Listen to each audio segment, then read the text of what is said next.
model perubahan struktural ini ya diantaranya yang utama yaitu model seperti dari Arthur Lewis ya, ini peraih Nobel ya, kemudian dikembangkan juga oleh John Fay dan Gustav Lanis di sini. Kemudian dari pola perubahan struktural pembangunan ya dari berdasarkan pengalaman negara maju ya, ada juga dari Chenery gitu ya, banyak juga di refer ya. Kalau penelitian tentang model perubahan struktural itu kadang-kadang dari Chenery, dari Lewis ya, dari Fay and Lanis juga seperti itu. Nah, model perubahan struktural ini ya memfokuskan ya pada mekanisme ya bagaimana perekonomian atau negara terbelakang ya mentransformasi struktur ekonomi domestiknya dari ya yang mula-mula ya merupakan penekanannya ya tergantung daripada sektor pertanian yang subsisten ya, yang tradisional ya, kemudian pindah ke apa? Jadi mentransformasikannya ke sektor industri ya, yang lebih modern ya, kemudian lebih ke urbanize ya, lebih ke ke wilayah kota ya, dan juga akhirnya ke apa? Ke perekonomian yang lebih banyak dominan di jasa gitu ya. Jadi di sini polanya nanti ya di akhirnya kebanyakannya ini dari sektor primer ya, katakanlah pertanian, kemudian sektor sekunder industri, kemudian sektor tersier yaitu sektor jasa gitu ya. Oke. Nah, tadi dikatakan yang utama ya, terutama biasanya kalau kita baca disertasi atau tesis terkait dengan model struktural, selalu ini diacu ini model yang paling awal, yaitu dari model Arthur Lewis di sini ya. Jadi di sini mungkin barangkali kita akan membahas tentang model Arthur Lewis lebih detail ya. Jadi di dalam teori pembangunan Lewis di sini ya, perekonomian yang awalnya yaitu perekonomian katakanlah yang terbelakang lah ya, negara yang kurang berkembang katakanlah ya, atau yang sedang berkembang katakanlah ya. Ini terdiri dari dua sektor. Ya. Jadi ada sektor tradisional ya. Sektor tradisional ini adalah sektor yang subsisten yang biasanya di wilayah pedesaan ya, dan populasinya sangat padat ya.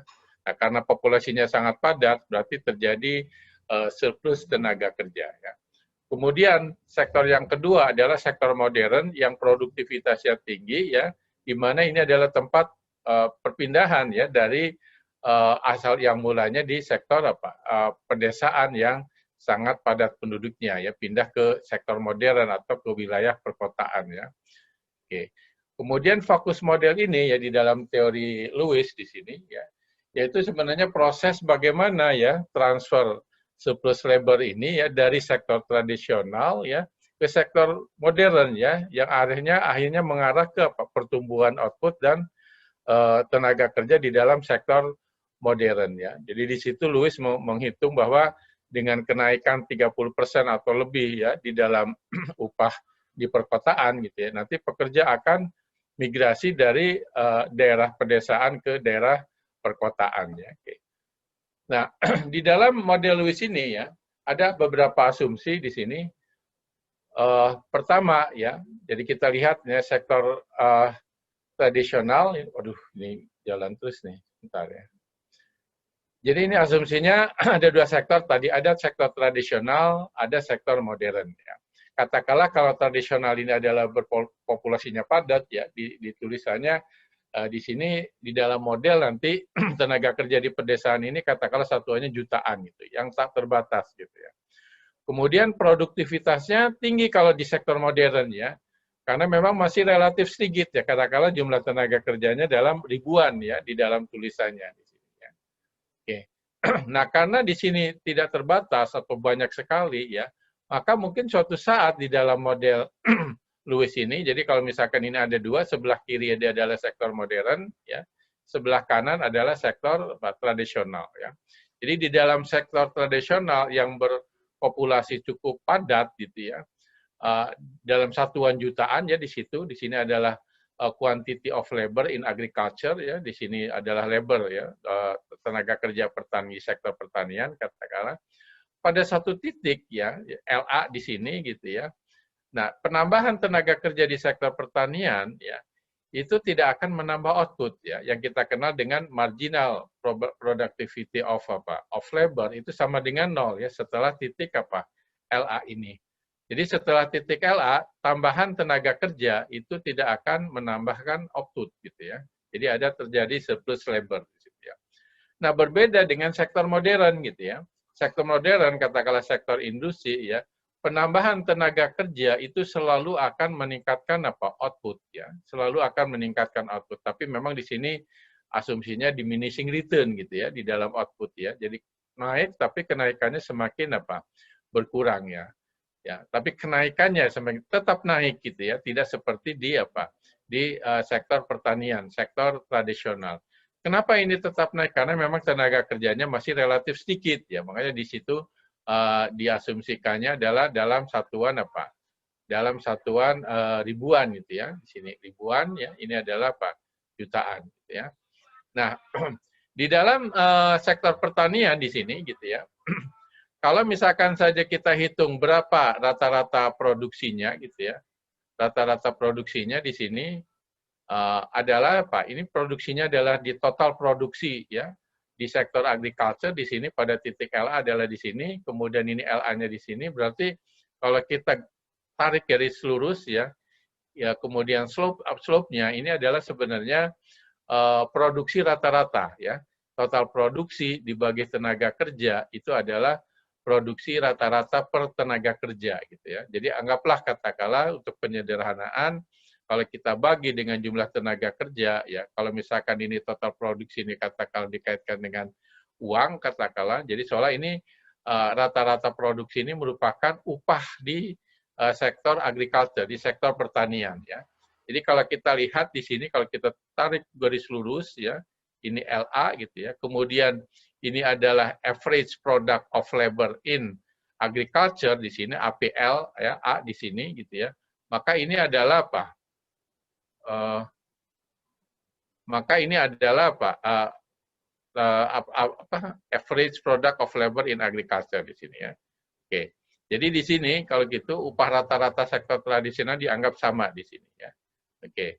Nah, bagaimana transfer dari tenaga kerja di sektor pertanian ke sektor modern ya? Di sini diasumsikan ya dalam modelnya Lewis di sini diasumsikannya upah tenaga kerja di sektor modern ini lebih tinggi ya. Ya, upah sektor tenaga kerja di ini lebih tinggi mana di sini. Oke. Ya, jadi kalau kita lihat di gambar saja mungkin lebih mudah. Ya. Jadi kalau kita lihat nih upahnya wage in manufacturing sector di sini ya, WM, sedangkan kalau misalkan ini adalah sebagai upah di sektor pertanian ya, kalau kita tarik garis lurus misalkan ada yang sebelah kiri ini kan sektor modern nih.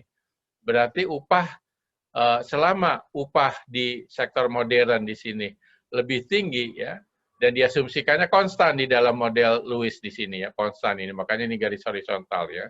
Nah, kalau misalkan selama ini lebih tinggi, maka akan terjadi apa? Transfer tenaga kerja dari sektor pertanian yang banyak gitu ya, ke sektor modern gitu ya. Nah, selama masih terjadi surplus labor ya di sektor pertanian, selama itulah maka akan terjadi transfer tenaga kerja ya. Jadi ada perpindahan tenaga kerja ya, ada migrasi tenaga kerja dari pedesaan ke perkotaan di sini ya. Nah, oke. Nah, kalau misalkan saja di sini kita asumsikan ini dalam pasar yang kompetitif, pasar tenaga kerja ya, labor market yang kompetitif, tentu saja titik keseimbangan atau titik di mana keuntungannya maksimum ya, yaitu kalau maksimum kan profit sama dengan total revenue dikurangi total cost. Ya, kalau misalkan maksimum turunannya sama dengan nol ya, berarti marginal product of labor in modern sector di sini sama dengan cost-nya, yaitu upahnya ya, upah di dalam modern sector ya, atau manufacturing sector di sini. Yaitu di mana ya?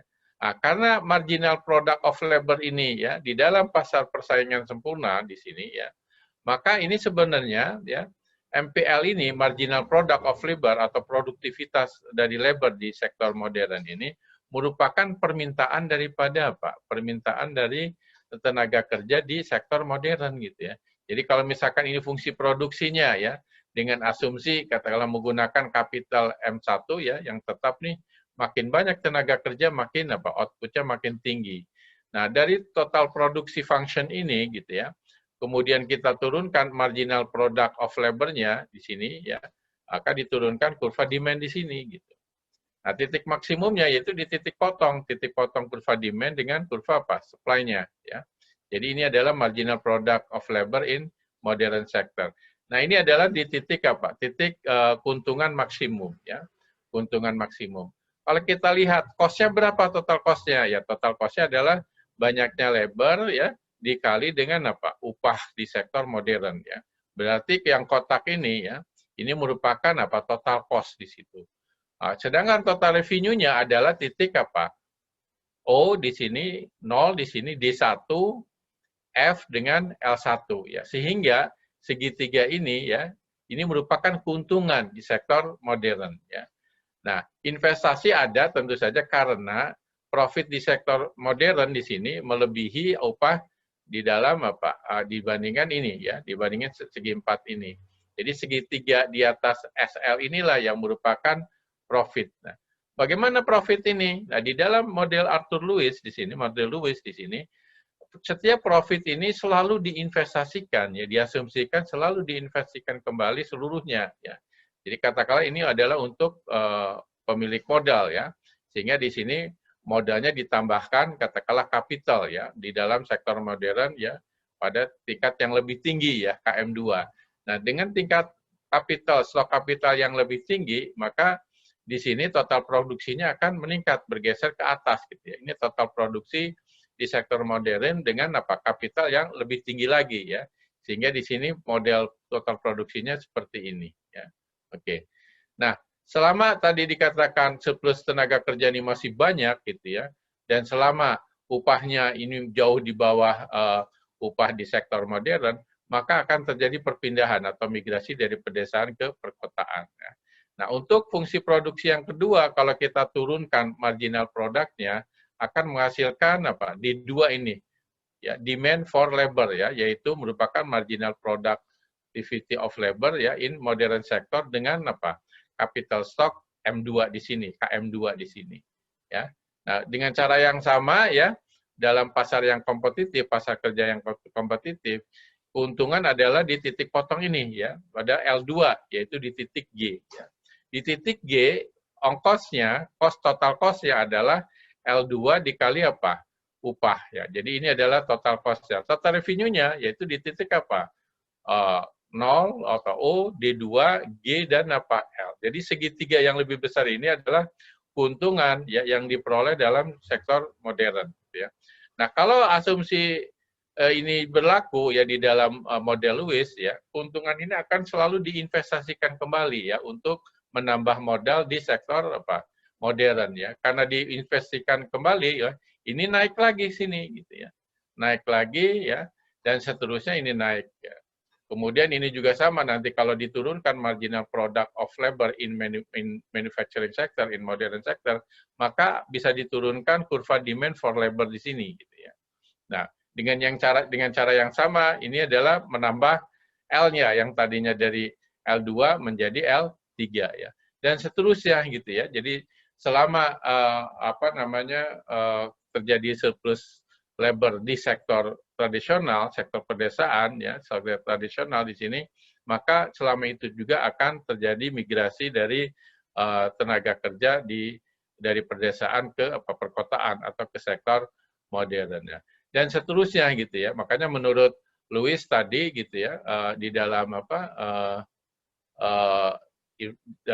di asumsi model Lewis di sini, ini jalan ya, bahwa perpindahan tenaga kerja gitu ya, perpindahan tenaga kerja dan pertumbuhan kesempatan kerja disebabkan oleh perluasan output di sektor modern ya. Laju perluasan ditentukan tingkat investasi di industri dan akumulasi modal di sektor modern seperti yang sudah dijelaskan tadi. Investasi ada karena keuntungan di sektor modern tadi melebihi upah ya, itu ada segitiga tadi bisa disebutkan ya. Tapi dia sekali lagi dia diasumsikan ini diinvestasikan kembali. Nah, kemudian tadi sudah disebutkan ya bahwa ini terus terjadi ya, terus terjadi pertambahan atau keuntungan tadi diinvestasikan kembali untuk meningkatkan modal di sektor modern dan seterusnya ya. Jadi proses pertumbuhan ya terus berlangsung ya, di mana sektor modern dan perluasan kesempatan kerja terjadi ya. Semua surplus tenaga pedesaan diserap habis ya. Nah kalau sudah habis, nah setelah itu supply of labor in modern sector di situ akan punya slope yang positif ya. Jadi nanti kalau misalkan saja ini sudah habis yaitu pada titik apa kurang dari LA katakanlah ya. Nah nanti ini akan upahnya juga akan naik di sini ya, akan naik. Jadi kalau Anda lihat nih, kita tarik garis ini maka slope-nya akan apa? Akan lebih tinggi ya, sehingga upahnya akan naik ya, sehingga ini pun akan apa? Akan naik karena tidak bisa menyerap lagi tenaga kerja dari sektor pertanian gitu ya. Tapi nanti selama upahnya ini adalah lebih tinggi ya, ini akan terjadi migrasi dari sektor tradisional atau pedesaan ke perkotaan. Nah itulah model Arthur Lewis ya yang sering diacu ketika orang mengkaji tentang model perubahan struktural. Gitu ya. Nah apakah relevan ya dengan pembangunan yang terjadi di Indonesia atau di negara berkembang ya terkait dengan model Lewis di sini gitu ya. Jadi kalau kita lihat di sini ya ada beberapa asumsi ya yang kadang-kala kita ada kritikan untuk model Lewis ini. Pertama gitu ya, bagaimana kalau misalkan saja gitu ya, ketika terjadi keuntungan, ini keuntungan di sini ya, yang tadi segitiga di sini ya, tapi tidak diinvestasikan gitu ya, atau misalkan saja ada semacam technological improvement yang menghasilkan labor saving gitu ya, jadi ada akumulasi modal tapi menghemat tenaga kerja ya, karena menghemat tenaga kerjanya nggak nambah, tetap di L1 gitu ya. Sehingga barangkali di sini mungkin akan lebih banyak gitu ya, meskipun katakanlah output ini naik ya, GDP ini naik gitu ya, tapi ada hanya sedikit atau nggak ada perbaikan dalam apa kesejahteraan sosial secara menyeluruh gitu ya. Jadi di sini terjadi ketimpangan ya, karena tenaga kerjanya ini relatif tidak bertambah di sini ya, hanya kelompok tertentu saja yang merasakan kenaikan GDP dalam bentuk keuntungan ya yang diambil oleh apa pemilik modal ya, milik shareholder di sini. Nah, kemudian asumsi yang dikritik juga ya oleh beberapa akademisi tentang model Lewis di sini yaitu tingkat perpindahan ya, tingkat perpindahan tenaga kerja dan penciptaan lapangan kerja ini katanya sebanding dengan akumulasi kapital. Apakah memang benar terjadi ya? Karena seringkali kalau di dalam konteks negara bisa saja di sini pemilik modal ini orang asing gitu ya, sehingga akan terjadi pelarian modal ke luar negeri. Dalam konteks wilayah misalkan ya, dalam wilayah kabupaten atau wilayah desa gitu ya, katakanlah misalkan saja di Sorong misalkan aja, atau di wilayah di Papua gitu ya. Seringkali ya pemilik modal di sana gitu ya, entah katakanlah kapal atau apa, seringkali itu dimiliki oleh apa? Oleh orang di luar kabupaten itu gitu ya. Sehingga akan lari ke apa? Ke luar daerah tersebut keuntungan itu. Makanya kita kenal dengan apa? Regional leakage ya, kebocoran wilayah di situ ya. Jadi di sini larinya modelnya bukan hanya ke luar negeri tapi juga keluar daerah ya dalam konteks wilayah atau pedesaan di situ. Oke. Kemudian asumsi yang dikritik lainnya adalah di pedesaan ini terjadi kelebihan tenaga kerja ya gitu ya. Dan dikatakan perkotaan full employment ya. Dalam realitas ya seringkali di negara berkembang ya justru pengangguran di kota juga cukup besar gitu ya. Dan sedikit surplus tenaga kerja di pedesaan apalagi dalam realitas sekarang gitu ya. Pedesaan banyak orang yang sudah meninggalkan gitu ya. Memang ini kan cerita Lewis ini adalah di proses ya perubahan struktural itu di awal-awal ya ketika suatu wilayah atau pedesaan ya yang dominannya adalah sektor apa tradisional ya perekonomian yang subsisten di situ. Kemudian asumsi ketiga yang ya dikritik juga adalah pasar tenaga kerja kompetitif di sektor modern ya. Upah real perkotaan katanya konstan ya sampai surplus tenaga kerja habis dipakai ya. Tapi kenyataannya ya seringkali upah di perkotaan di sektor modern ini meningkat tajam gitu ya, tidak konstan ya, baik secara absolut maupun relatif ya. Dan memang itu terjadi gitu ya. sektor di perkotaan ini tidak konstan ya, naik terus gitu. Kemudian banyak faktor yang membuat labor market juga tidak kompetitif ya, misalkan aturan masalah kelembagaan ya, pemilik bukan dari daerah tersebut ya, atau dalam konteks negara dimiliki oleh asing dan seterusnya. Kemudian diminishing return ya, in modern sector. Jadi kadang-kadang mungkin di awal-awal ya, di awal-awal di sini di dalam model Lewis di sini ya, mungkin barangkali tidak diminishing seperti ini, bisa saja awal-awal naik gitu. Mungkin setelah naik baru diminishing gitu ya. Nah inilah beberapa kritikan di dalam model Lewis ya. Jadi poinnya adalah di dalam model Lewis ini memang memberikan beberapa wawasan ya atau mungkin pencerahan bagi akademisi berikutnya untuk menjelaskan kenapa terjadi migrasi dari desa ke kota. Itu poin yang utama daripada model Lewis di sini gitu ya. Nah, kemudian tadi ada beberapa kritikan sudah dibahas ya terkait dengan model perubahan struktural ini gitu.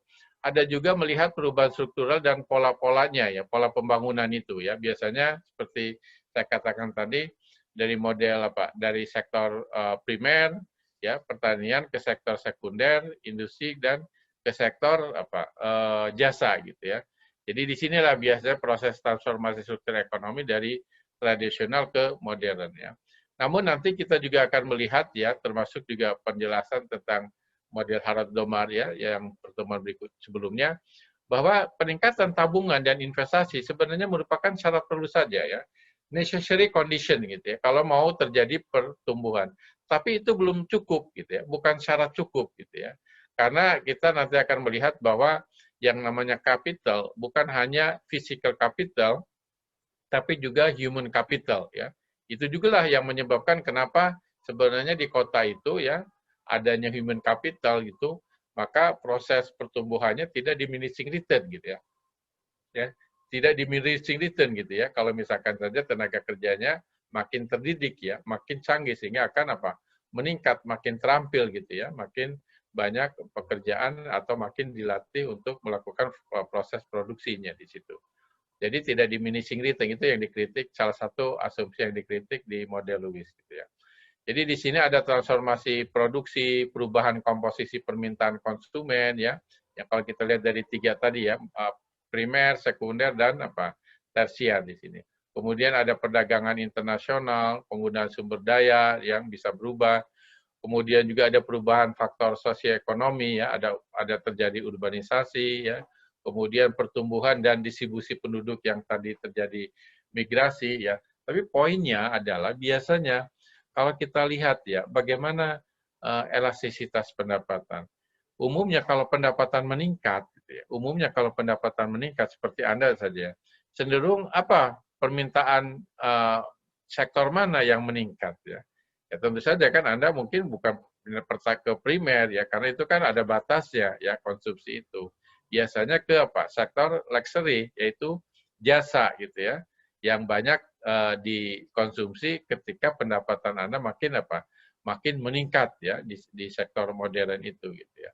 Jadi di sinilah ya beberapa beberapa pola pembangunan. Banyak penjelasannya ya, misalkan saja di dalam perubahan itu bisa saja ada kendala ya. Kendala terkait dengan kendala domestik, misalkan saja masalah sumber daya alam gitu ya. Nah, seringkali sumber daya alam banyak yang terjadi katakanlah kutukan sumber daya alam itu. Banyak beberapa daerah yang justru dengan sumber daya alamnya itu terjadi kesejahteraan sosialnya justru memburuk gitu ya. Masalah pelayanan dasarnya gitu ya. Saya kira banyak beberapa daerah yang kaya akan sumber daya alam justru kesejahteraannya tidak seperti yang diharapkan. Nah, ini masalah kelembagaan ya, bagaimana mekanisme perumusan kebijakan dan sasaran pemerintah juga ya. Di situ harus jelas. Kemudian kendala internasional ya, misalkan akses modal dan teknologi, persaingan perdagangan internasional. Kemudian banyak juga negara berkembang ini yang ekspornya dulu justru produk primer ya, bukan yang diproduksi ya. Katakanlah agriculture misalkan, produksi hutan misalkan ya, tidak diproses dulu gitu ya. Makanya dikembang harusnya industri ini dikembangkan industri yang berbasis sumber daya, yaitu misalkan saja agroindustri harusnya ya, bukan memilih industri yang tidak ada kaitannya dengan sektor primer atau pertanian yang sangat besar katakanlah di Indonesia di sini ya. Jadi harusnya meskipun ada pola perubahan dari sektor pertanian ke industri dan jasa ya di dalam pola pembangunan, di situ harus ada semacam keterkaitan yang kuat antara tiga sektor ini ya. Mana yang dijadikan sektor unggulannya? Tentu saja secara teori gitu ya, secara alami ya. Sebenarnya pertanian inilah yang harusnya bisa membuat terkait ya dengan sektor yang lain, baik keterkaitan ke depan maupun ke belakang. Misalkan saja sektor pertanian ini untuk industri ya, yaitu di proses teknologi pasca pangan dan seterusnya. Termasuk juga di sektor jasa ada agroindustri ya dan agrowisata dan seterusnya seperti itu. Nah, ini saya tadi di awal ya, banyak beberapa pola perubahan struktural ini yang terkenal biasanya orang akan mengacu modelnya Chenery gitu ya.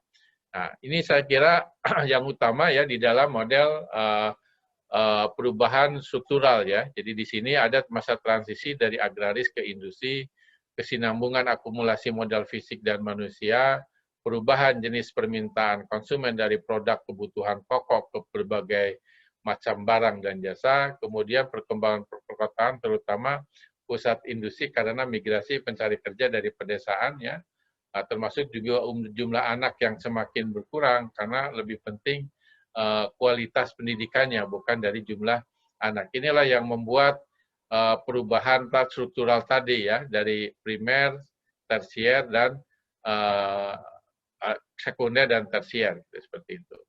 Jadi intinya ya dalam model perubahan struktural di sini gitu ya tergantung ya ini sebenarnya tidak sama ya tidak harus sama di dalam perubahan atau mungkin kebijakan untuk mengatasi setiap daerah di sini ya. Jadi tergantung dari faktor dalam dan faktor luarnya ya, faktor domestik dan faktor luar atau internasionalnya. Jadi di sini ramuan kebijakan ekonomi yang benar pasti akan memberikan pola pertumbuhan ekonomi yang menguntungkan secara berkesinambungan. Jadi hipotesisnya ya di dalam model perubahan struktural ini pembangunan adalah merupakan suatu proses pertumbuhan dan perubahan yang dapat diamati. Yang ciri-ciri pokoknya katanya ya menurut Chenery di semua negara ya terutama negara Amerika dan Eropa ini relatif sama perubahannya. Namun perbedaan dapat saja terjadi di antara satu negara berkembang dengan yang lainnya.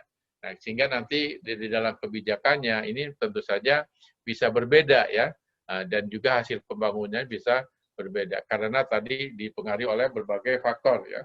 Misalkan saja tentang masalah sumber daya alam ya, ketepatan rangkaian kebijakan, ya, sasaran yang ditetapkan ya, kemudian modal dan teknologi yang diadaptasi misalkan dari luar ya, dan seterusnya gitu. Nah inilah terkait dengan masalah model struktural dari Lewis gitu ya. Nah, namun di sini kadang-kadang kita harus hati-hati di dalam menginterpretasikan atau menerapkan model perubahan struktural dari Arthur Lewis ini. Karena seringkali ini kadang-kadang banyak beberapa kebijakan yang membuat bias ke kota gitu ya. Yang membuat bias ke kota ya, karena memang pertanian harus menjadi industri dan seterusnya. Banyak beberapa kebijakan ya, nanti mungkin kita akan membahas tentang katakanlah kebijakan, formulasi DAU, formulasi dana desa dan seterusnya ya. Termasuk juga kalau Anda lihat ya kriteria desa dan kota di sini, kita lihat untuk di BPS ya, untuk data Susenas ya, kalau Anda menganalisis atau melihat publikasi misalkan saja bagaimana kondisi kemiskinan di desa dan kota gitu ya, di mana kemiskinan di desa lebih tinggi dibandingkan kota. Nah, kenapa ya? Karena memang kriteria yang digunakan BPS sampai saat ini ya, tapi katanya mau dirubah di sini. Ini terkait dengan masalah kalau yang namanya kota ini adalah yang maju gitu. Desa yang terbelakang ya gambarannya gitu ya. Sehingga ini yang membuat ya kebijakan pembangunan kita ini bias ke kota gitu ya. Contoh misalkan saja. Jadi di sini ada skor ya, total skor dari untuk menghitung apakah masuk desa dan kota gitu ya. Kalau misalkan saja ya penduduknya, jumlah penduduknya kurang dari 500 dikasih skor 1 ya. Makin tinggi ya jumlah penduduknya ini ya. Jadi kalau ini lebih dari 8.500 ini skornya 8 ya. Begitu juga persentase rumah tangga di pertanian. Kalau kurang dari 70% ya ini 1 nilainya. Makin tinggi misalkan saja ya, makin tinggi, ini makin rendah ya. Jadi kalau lebih dari 70% ini nilainya 1 ya. Jadi kalau banyak pertanian ini nilainya 1. Tapi kalau dari rumah tangga bukan pertanian ya, atau persentase rumah tangga di pertanian turun ya, dari 50 sampai 69 ini naik skornya ya. Dan seterusnya ya. Oke, jadi soalnya pertanian ini kan dikasih nilai apa sektor skor yang apa lebih kecil gitu ya.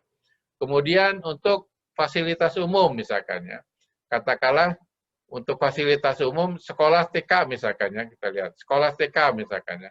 Kalau ada gitu ya dikasih nilai 1, kalau tidak ada 0 ya, atau jauh gitu misalkan. Itu juga SMP, kalau ada dan dekat ini kasih 1, tapi kalau jauh 0 ya. SMU juga sama ya, kalau ada dan dekat ini kasih 1, kalau tidak ada 0 ya.